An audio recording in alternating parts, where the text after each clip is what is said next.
All right, in this video we're going to talk about something very boring. We're going to talk about stats. I know when you're in school, your mindset is wrapped around, well, your mindset's wrapped around, I got to get out of school, I got to pass my boards, I got to do well on my exams so that I can get my degree, so I can get my license, so I can practice. But also your focus right now is on becoming a good technician, a good adjuster, a good diagnostician, somebody who's able to handle the doctor part of your chiropractic business. So when we're talking stats, this is not necessarily something that's on everybody's mind, but where a lot of chiropractors struggle when they're out in practice is not being aware of stats and not being able to track certain metrics that tell you how healthy your business is. So today in this video, we're just going to talk about four main stats, okay? So we're going to talk about patient visits, we're going to talk about new patients, we're going to talk about services and collections. Okay, so those are going to be the big four. Just, again, a brief overview of all of those. The patient visits is essentially how many times does your front door open. Those stats I just talked about, those four stats are all measured monthly. Patient visits, on the other hand, can be measured weekly as well. You can track these stats in any time frame you want, but for the most part, you're looking at monthly for all of these. So patient visits, again, that's how many times that door opens. So that's how many adjustments you have, how many X-rays you've taken, you know, anytime that door opens, that's what's considered a patient visit. That's an encounter. That's an office visit. Okay, so that's number one. Number two is new patients. That should be self-explanatory. How many new patients did you have that month? Did you have 5 new patients this month? Did you have 40 new patients this month? That's something you definitely want to track. You want to track your trends. You want to track what's a good month, what's a bad month, and set your goals based on that.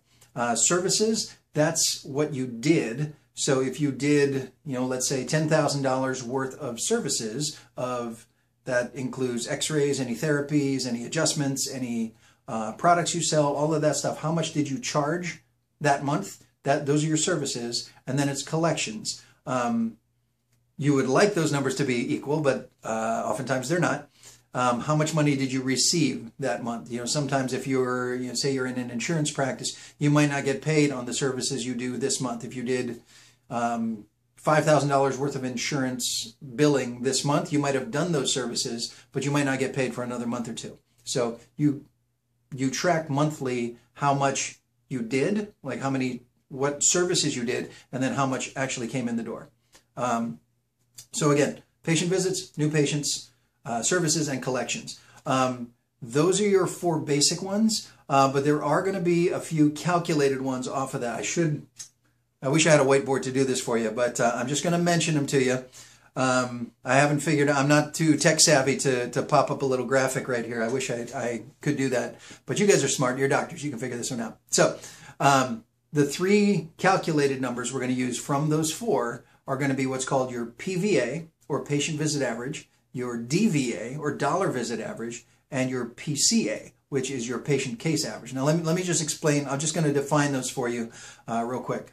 Patient visit average is going to be your number of patient visits that month divided by your new patients. So for the ease of numbers, let's say you saw 1,000 patient visits that month, and we'll just make it easy. You had 1,000 adjustments that month and 10 new patients. Okay, so that means your PVA would be 100. It's going to be the 1,000 divided by the 10. That'll give you the 100. Now, what does that number mean? That number is a rough estimate of how long each new patient stays. That's how many visits each patient in your office stays before they leave and don't come back. Okay? So I know it's tough to think when you're a student that patients will actually leave, but they will. And, you know, you want to get those lifetime patients, but a good metric, a good thing to measure is how many patient visits did you have divided by your new patients. And that's, again, a guide of how long does each patient stay when they start under care with you. All right? The second number is your dollar visit average. So that's going to be your total collections, which is divided by your patient visits. So that's how much money came in the door and how divided by how many times did that door open. So it's really a measure of how much money do you make every time that door opens.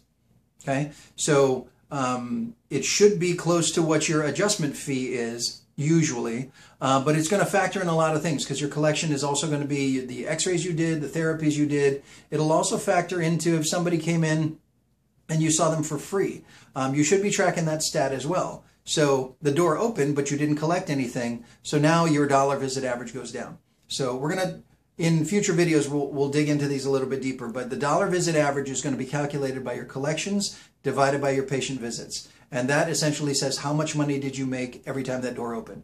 And then finally, your PCA, or your patient case average, that'll be your total collections divided by your new patients. So that is roughly saying how much is each new patient worth to you. Okay? If, you know, again, when you calculate these out, these are just going to be a guide, because these are going to vary quite a bit. You know, let's say you have a month where you only have 1 or 2 new patients, that's going to really skew your data. So it may not be a good average, but it's something that you want to track month to month and see where you're going, and base your goals on those numbers. Okay? So again, recap: patient visits, new patients, services, and collections. You will then calculate your PVA, your patient visit average, your dollar visit average, and your patient case average. Those are all good numbers to know, and good numbers to track month to month. All right, guys, take care.